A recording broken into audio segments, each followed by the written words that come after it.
course, we have a young Nigerian who just joined us in the studio.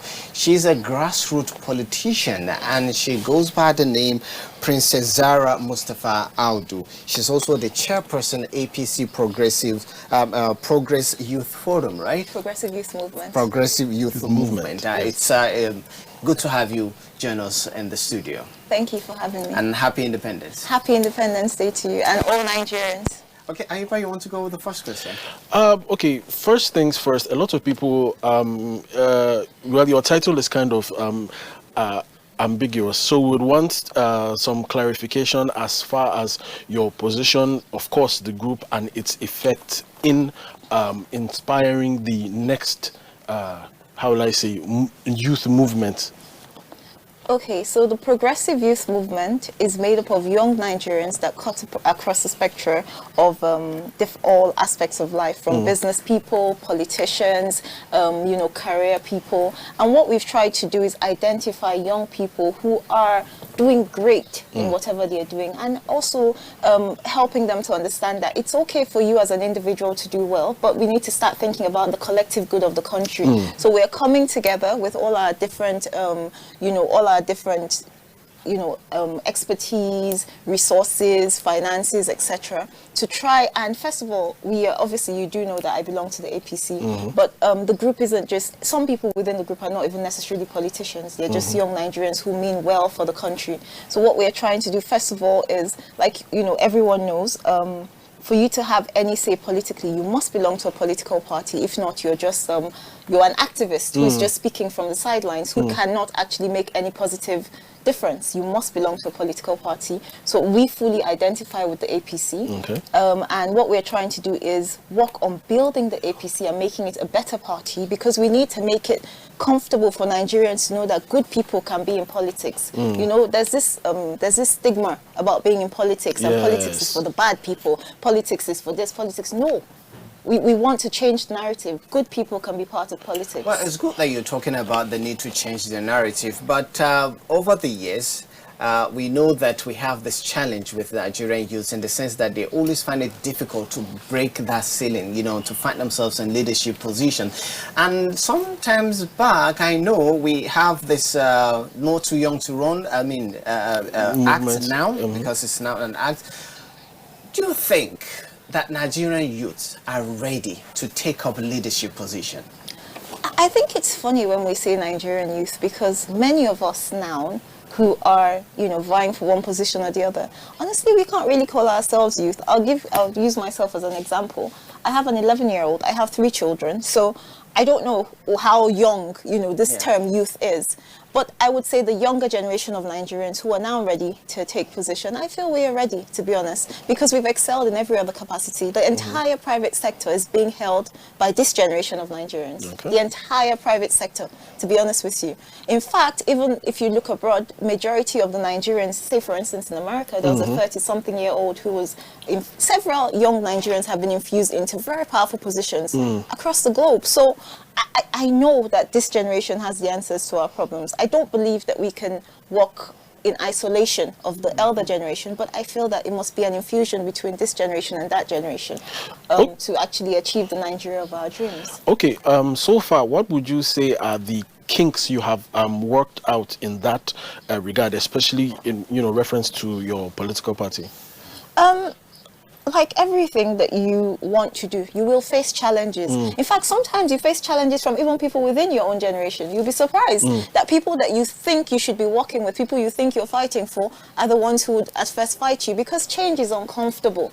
Change is always uncomfortable, even if it's for your own good. You always, sometimes, you're used to, whatever it is that whatever situation you find yourself in, and it's difficult for you to wake up and say, I need change. But I feel ultimately what has been one of the toughest part is identifying the right people, because a journey, one person can have an idea, but without the right team to support you to push it, there's only so far you can go. So one of our biggest struggles has been identifying the right key people to be able to drive this.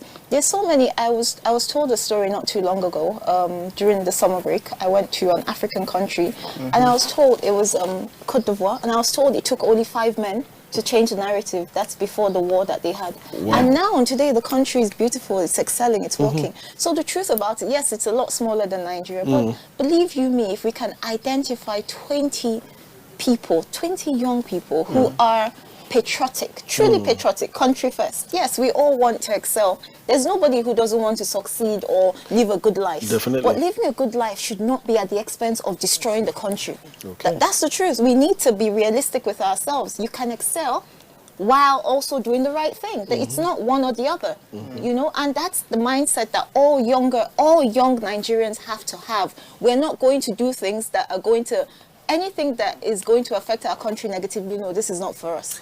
There's more than one way to make money. Okay. Now, we know there's so much talk about women participation in politics, and then we know at some point we had 35 affirmative, action, all to encourage the participation of women in politics and also have women in key leadership position and also to help in decision making in the country as well. But in your own view, what do we need to do differently in order to motivate, encourage women to go into politics? Because some people have actually said that perhaps the answers we are looking for reside in women.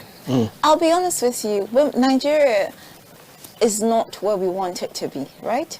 And women by nature have a nurturing spirit. We have a tendency to say, oh, what's going to be good for all of us? Because that's how we've been groomed from childhood to care about, our younger ones. And then from caring about our younger ones, we get married, we have to care about our husbands, our households. So that's who we are. So it makes it easier for us to look at a collective as opposed to an individual. Men, on the other hand, have been raised to wake up in the morning and just do their own thing.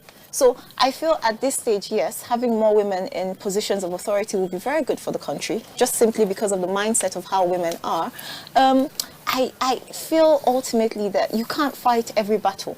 So for now, I'm not going to focus on whether we need more women in politics or not.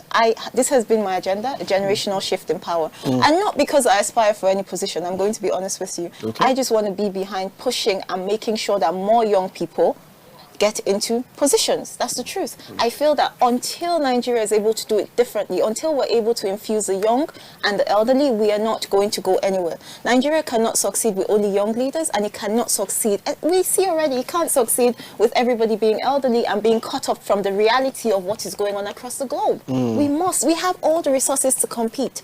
How is it possible that, the headquarters of many organizations is being set up in Ghana? It's unbelievable. When Nigeria exists, like Ghana is our younger brother. What's going on? What are we doing that's not right? So there's definitely something going on. And we need to, we can't be left behind. And I believe our fathers, our leaders do not want us to be left behind. No father wants to look at their, whatever it is, their children and say, I'm going to hand over a completely shattered country to them. I don't believe that. So I feel that how it's time. And as young people, we must show more capacity. It's not okay to constantly, most young people are a burden even to the leaders. Each time you're going there, you're going cap in hand to beg for something. It's embarrassing to our entire generation. We need to start thinking outside the box. Be a solution provider, not a constant, an aid receiver. Every time you go, you need something. How about being a solution provider? It's different if you're providing a service and you're being paid for it. Yes. But, you can't always be going to beg for one thing or the other. It doesn't show that you have capacity to do anything but beg. Very, very so I well think said. these are some of the, basic fundamental things that we need to change, All right. Thank you so much, Princess. It's been a very exhilarating discussion with you, and I'm sure a lot of people have been inspired, especially coming from such a vibrant young woman, so to speak, relatively. Thank you very much. Thank you Princess. so much. And please, once again, I would say all the young people out there who might listen to this, who feel they can add value, should please join the progressive youth movement. This movement is for all, irrespective of whether you're a politician or not. I have to charge Thank you so for much. that. No, it's for all your good. I hope you guys join the progressive youth movement. It's for all our Thank you good. very much, Princess, Thank you so for much. your wonderful thoughts. And Thank you. right now, we take this next report coming from Tochi. It's actually looking at, movies.